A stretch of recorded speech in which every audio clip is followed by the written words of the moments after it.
We have the Hamnet bag, we have the bride bag, and we have the jumper on as well. I needed to dress up for the occasion. Let's go. We blinged out for Jessie Buckley. We blinged out for Hamnet. Look.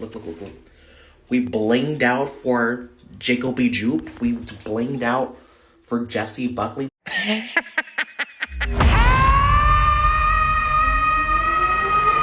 Hi, I'm Lady Genevieve, and on my channel I talk about entertainment media. Today I'm going to be reviewing The Bride. I have been waiting, anticipating this film's release ever since it was listed on the schedule as releasing back in 2025. They moved it back, clearly. But I was looking forward to this even, I think, before I had seen Hamnet. The first film I had a clear memory of seeing Jessie Buckley in was Men by Alex Garland. Then I saw her in Wicked Little Letters, and I had a lot of fun with that. So when The Bride was announced, and it was her with Christian Bale, and they would be doing some sort of a spin on the Frankenstein story, written and directed by Maggie Gyllenhaal, which I found interesting simply because I've only ever seen her work as an actor. I have not seen The Lost Daughter, so I have no opinion to offer about that particular film. But because The Bride had its theatrical release delayed, I ended up seeing Hamnet first, which naturally only escalated my Jessie Buckley hype, not in a parasocial way, but in a wow, you are absolutely brilliant at acting sort of way. And also around the same time last year, we had the release of Guillermo del Toro's Frankenstein, and for that occasion, I had reread Mary Shelley's Frankenstein for the first time in, I'm not sure how many years it had been, but it had been a while. I really enjoyed that book, and I also really enjoyed Guillermo del Toro's Frankenstein. The year before that, Lisa Frankenstein was my favorite film of 2024. Hey! Don't kirk out on me, man! Lisa? Damn it! Janet! By the time we got to the release of The Bride, I was hoping for the best. The trailer looked promising, and I figured that no matter how I would rate the film overall, at the very least, Jessie Buckley would serve a performance, so I would have something to enjoy about the viewing experience. Well, guess what? I ended up really enjoying this film. I do have one nitpick, but I'm going to share that in the spoilers section of this review. For now, we are going to talk broadly about the film. The corrupt are going to see life is here and it's coming to you from the monsters! For further context on the book and the journey I'm on with the source material, this is the Norton Critical Edition, which I borrowed so I could reread the book to prepare for The Bride, and what I didn't realize is that there were a lot more differences between the 1818 version and the 1831 version. The first thing that alerted me to this fact was that the version I was reading in this was different than the one I had read to prepare for Guillermo del Toro's film. There were differences in Elizabeth's origins. The circumstances of how she came to be adopted into the Frankenstein family, where she's being raised by Victor's parents. And when I was reading this, I was thinking, did I remember the book wrong? No. If you get the Norton Critical Edition, you will have not only the 1818 version of the text, there are footnotes and loads of other things in here regarding the historical context of the book, how it came to be, Mary Shelley's life story, and numerous analyses of this work of fiction. And I highly recommend getting this version because it's more true to how she originally envisioned the story, the 1818 version. And also, apparently there's a weird thing in publishing where a lot of teachers have no other option but to teach the 1831 version because it's more expensive for them to get access to the 1818 version. Those are terrible circumstances. I rebuke them. Therefore, I recommend that you read this version through your local library, and if your library does not have this, then submit a request with your library where you can put your interest in for reading this version and have that on their official record so it can help to generate more demand for this as a resource. Reading this not only enriched my understanding of the book and the various bits of historical trivia regarding the text and its creation, it ended up being the perfect primer to dig into what The Bride does with the story. While the original novel takes place in the 1800s, the same time when it was written, Maggie Gyllenhaal's film serves as a sort of sequel that is also very much making something entirely distinct. There's a deep understanding of the source material, and that's why there is this clear perspective on what to maintain that would make this version true to the novel as a foundational work of art, but also be clear with your own individual artistic vision and intention. The Bride is an explosive, visionary homage to both classic literature and cinema, full of pulsating energy, and further proof that Jessie Buckley is one of the most exceptional performers working today. She devours the scenery from start to finish. Now, Christian Bale fully commits, as anyone who has paid attention would expect him to do, but he also strikes a good balance in not overperforming to where it would feel as though he was trying to overshadow her. This is not his movie. She is the titular character of this story, but the two of them together, oh, it's absolute mayhem. I was gripped from start to finish. Nothing about this felt formulaic or something to telegraph and anticipate every single development in the story. It's bold and unapologetic and had so much to offer that overlaps with the type of material I love to see, especially on the big screen. For one, I love maximalism. And this is definitely that type of film. But it's also really layered. Arguably, it's more or less as layered as Mary Shelley's novel. Of course, some of those layers are undoubtedly coming from the source material, which Maggie Gyllenhaal has very clearly studied extensively in order to make this. But Maggie has also infused this material with her own layers. The sort of commentary and subject matter, the references that have inspired her, where this does become its own work of art with an identity that is its own. The maximalism, this bombastic larger-than-life style and aesthetic, and even the acting style for the lead performers in particular, those are the things that are more likely to draw in a more casual movie viewing audience, the people who do not have an interest in analyzing art and all of the hidden layers that are woven into a story. But if you are someone that wants to do a cross-comparison of the many threads of analysis that scholars have done to Mary Shelley's novel and see how they overlap or diverge in Maggie Gyllenhaal's film, there's a lot for you to do when it comes to The Bride. I like doing that. I've been removing myself from social media more and more, opting instead to frequent my local library in order to be able to read more books. I also was already, especially beginning last year, applying more of a clear intention of setting aside time specifically to dedicate to exploring more older films. I will keep track using lists in order to make sure that I'm not going too long without watching or rewatching something that was released before the 21st century. Social media algorithms and streaming platforms, they don't usually push classic art to the forefront of your feeds, so you really need to make classic art and history a priority if it's something you're interested in. All of these things of reading more books and adding more older films into my viewing rotation have unintentionally primed me to be on the exact frequencies to see The Bride on a giant IMAX screen at an early press screening and have the time of my life. I really don't know how to say much else about this film without going into a lot of spoilers. But I will say I love the distinct look of this film. They even gave us these promotional face tattoos to match Jessie's face ink. I considered putting one of these on to do this review, but I didn't want to have to worry about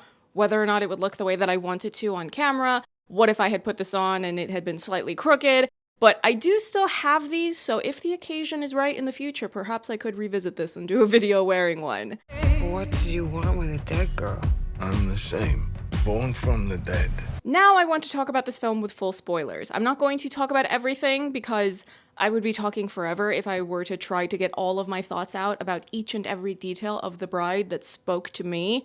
The film opens with Jessie Buckley playing Mary Shelley, and she directly speaks to the audience and introduces the story we are about to see as a sequel to Mary Shelley's Frankenstein novel. And she introduces us to Ida, that's Jessie Buckley's character, whom we initially meet as a woman who is alive. Not as the undead bride of Victor Frankenstein's creature. But before Ida has died, the spirit of Mary Shelley possesses her. Mary Shelley's spirit goes into Ida and causes these random verbal outbursts, complete with a different accent and vocabulary.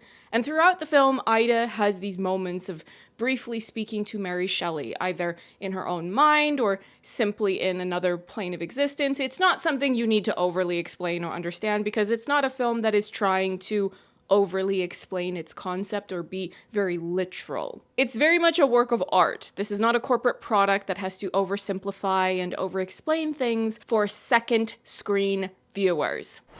Ugh. If you are watching this, you need to pay attention. You need to buy into the vision by partaking in the art. You have signed the social contract of going on this adventure and just seeing how it makes you feel. The idea of Mary Shelley's spirit interacting with Ida, but also being directly involved in kickstarting her entire story, as well as things that happen to lead to Ida's death because she needs to be dead to be resurrected into being the creature's bride.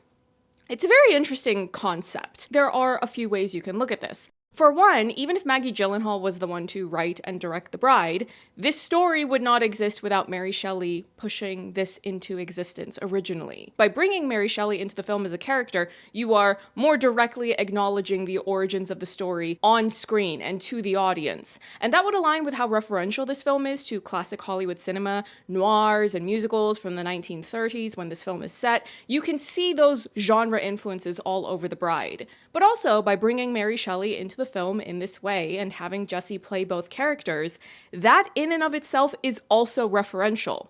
The Bride as a character did not exist in the book, or at least not as any sort of real alive character. She was an idea, a dream, and a stitched together patchwork of dead flesh that at no point was resurrected into a reborn creature that was like the creature that came before her. The creature tracked down Victor Frankenstein, told him his life story of all that had happened since Victor abandoned him, and he ended that story by asking for a female creature to be made like him. I'm not going to go on a long side tangent about the religious allegory present there, but I do have Paradise Lost on my TBR since it was heavily influential to Mary Shelley's creative process, so I want to see what that's all about.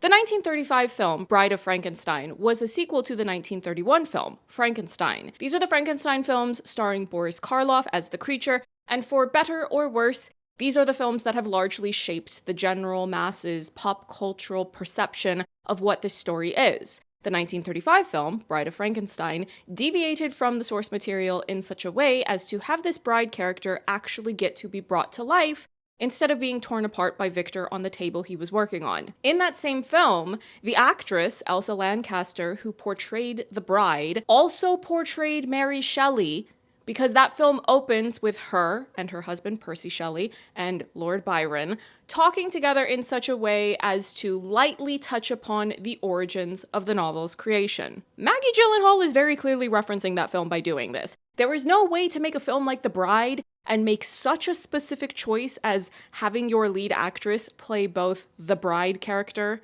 and Mary Shelley without having this 1935 film in mind, because it's extremely famous in cinematic film history, as well as the general pop cultural perception of the Frankenstein story. When you meet the creature in this film, he is searching for a doctor who is the mad scientist of this story, Dr. Cornelia Euphronius. Ida is a woman who recently died, and not because of anything directly related to the creature. She just so happened to be a recently buried dead woman in the location where Dr. Euphronius and the creature went to find a body. Some woman who could be brought back to life so that the creature may finally know that type of romantic relationship. And Dr. Euphronius can satiate more of her scientific curiosity. Ida is not a stitched together creation the way that the creature is. She is resurrected and living a reborn, amnesiac existence. She is partially the woman she was before she died, Ida. She is partially Mary Frankenstein's spirit, emerging in sporadic outbursts. And she is also someone new, because of this uncharted existence as a resurrected being,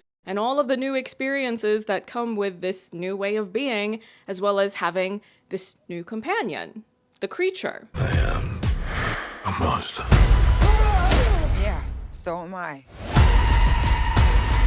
From the beginning, Jessie's version of playing the spirit of Mary Shelley and Ida as a possessed woman or an undead woman with a fractured sense of being, there's this wildly unrestrained energy in how she commits to every facet of this character. For the viewers who love to see an unhinged woman, a woman who is bold, maybe a bit camp in the acting style, this movie is for us. If you've seen the film's trailer, you might have heard the cackle she does.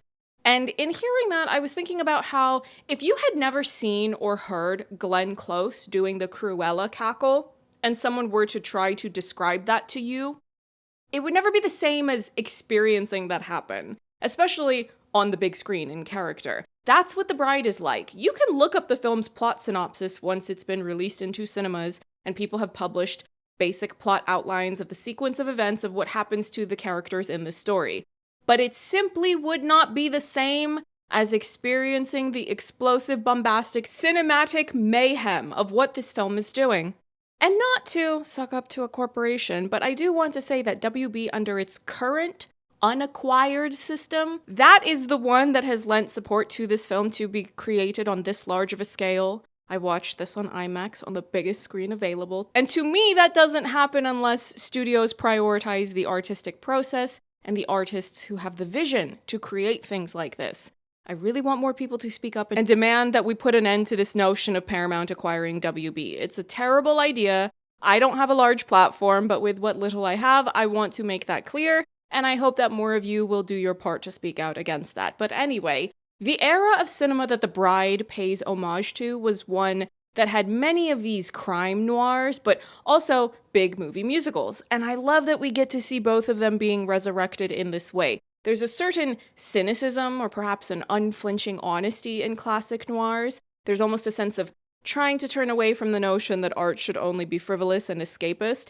And don't get me wrong, I love the lighthearted whimsy of films that can offer that, as well as still maintaining an exceptionally beautiful and artistically brilliant standard. For The Bride to merge these two classic genres of cinema, it was something to behold. I'm going to talk about the noir material first so we can end on the fun stuff, musicals. Ida dies because she disrupts a corrupt status quo that sadistically brutalizes and disposes of women. She works as an escort, and when we meet her, she is out for some sort of frivolous social gathering that would presumably lead to salacious debauchery. But Ida is possessed by the spirit of Mary Shelley, who causes Ida to directly call out a powerful gangster in the room. Whatever we want to call him, a mobster, Al Capone, a Rockefeller, some evil criminal who can get away with anything and everything because he's a violent, wealthy man who has the police in his pocket.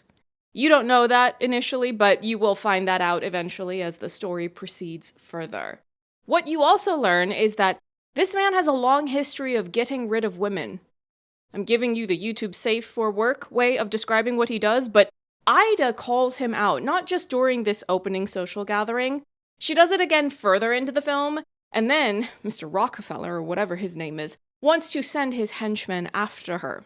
But by this point, Ida's outburst has inspired other women, and they've begun to fight back. They've armed themselves. I love to see it, and the inspiration they get from Ida's strength and her daring to raise her voice in the way that she does. This is something that is given a lot of focus. It's not just the direct result of actions being taken. It's the fact that the camera will cut to women who are watching Ida whenever she's speaking out, and her words are resonating with them.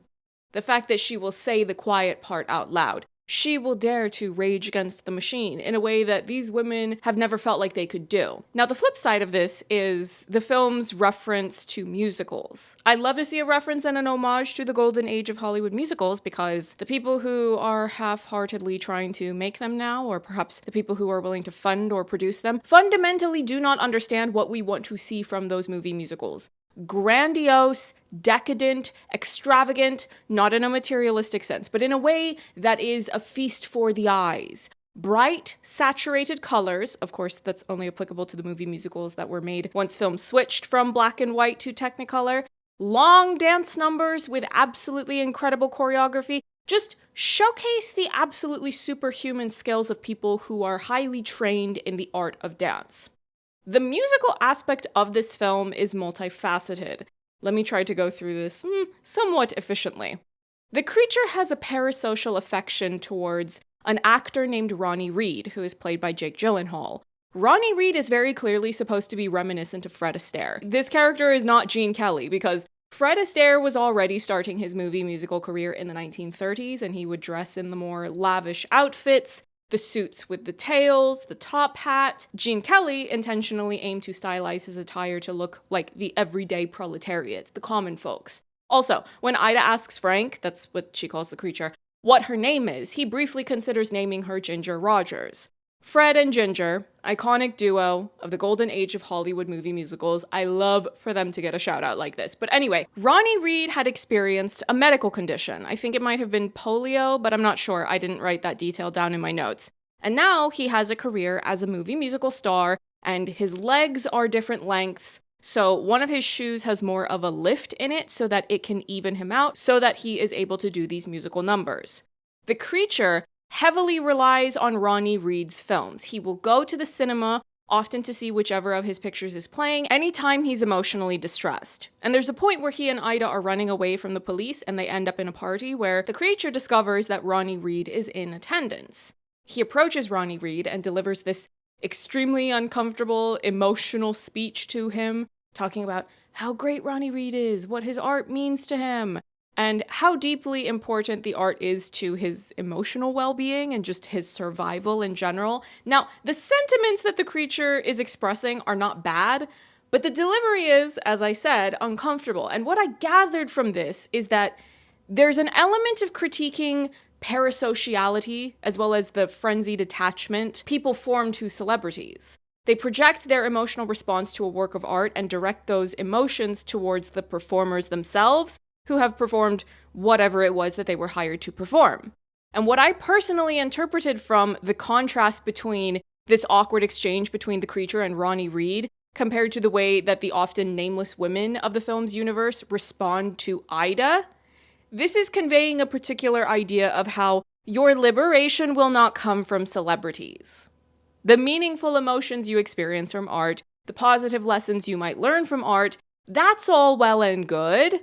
But the larger systemic injustices that need to be changed, that's not going to come from celebrities. That comes from the people living everyday lives, and more specifically, probably the people who are dealing with the brunt of the worst qualities of the systems in place and dare to speak out and take action against those systems.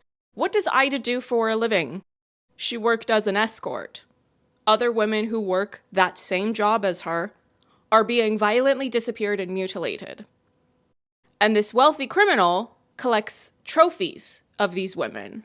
Now seems like as relevant a time as any to tell you that I've been on my local library's waitlist for many months now to check out a copy of Virginia Giuffre's book. I am not claiming that The Bride is about her specifically, but oftentimes when I think about a film that has a lot of layers to its storytelling and overall has been created with a high standard of quality, I tend to think about how a film like that will be regarded decades on, and how film historians would be inclined to analyze that film within the larger socio-political and cultural context of when that film is being created and released. That's what was done in the Norton Critical Edition of Frankenstein. You have multiple writings analyzing any number of facets of Mary Shelley's story, what inspired her and influenced her creative process from her familial background, life experiences, the time period and location of when and where it was written, all of those things and more.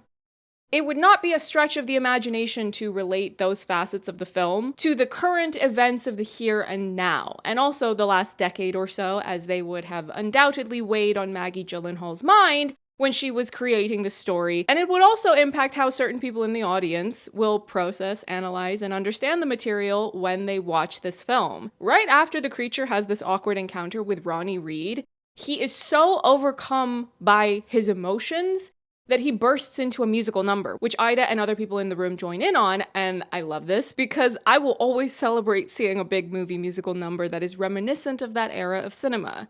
People don't always know that musicals are not a monolith. You can have musical numbers that are more diegetic to the story playing out, or non-diegetic. If you have characters who work as stage performers, singing and dancing, and then they do a musical number on stage, that might be something diegetic. But oftentimes there are a lot of uninitiated moviegoers who simply cannot wrap their heads around this notion of a non-diegetic musical number, and the fact that they are simply another artistic way of expressing the narrative and emotions of the characters in the story playing out. But also, they can be there for the sake of being indulgent, of giving the audience a feast for the ears and eyes. An American in Paris does not have a 17-minute-long ballet because it moves the plot along. It's an artistic showcase, and we love to see it. Gene Kelly could dance for 2 hours straight, just one dance number edited to play after another, and that would be the entire film, and I would still have the time of my life. There was some random person after my screening who was complaining rather loudly that The Bride was a musical. It's not. It has one musical number. This person was whining about the film being full of singing and dancing. Sir, what film were you watching? Was Christian Bale singing and dancing when he stomped the lights out of a would-be rapist who tried to rape Ida? Media literacy is lacking in far too many people. Mary Shelley's novel is a groundbreaking work of science fiction. At its most superficial epidermis, it can simply be enjoyed as a story of a mad scientist battling his creation. But for those who have the interest and ability to dig deeper, there are so many things to analyze, and The Bride works exactly the same way. You can simply watch this as a work of Gothic romance, of the spectacle of two undead people going on an unintended crime spree that you might feel is reminiscent of Bonnie and Clyde or Natural Born Killers, except these two were being forcibly pulled into violence because of the violent actions of others towards them first. You can enjoy the superficial entertainment of The Bride with the way that it looks, sounds, and the over-the-top acting, the many bold choices that have been made, but it's not pandering to the audience who wants superficial art.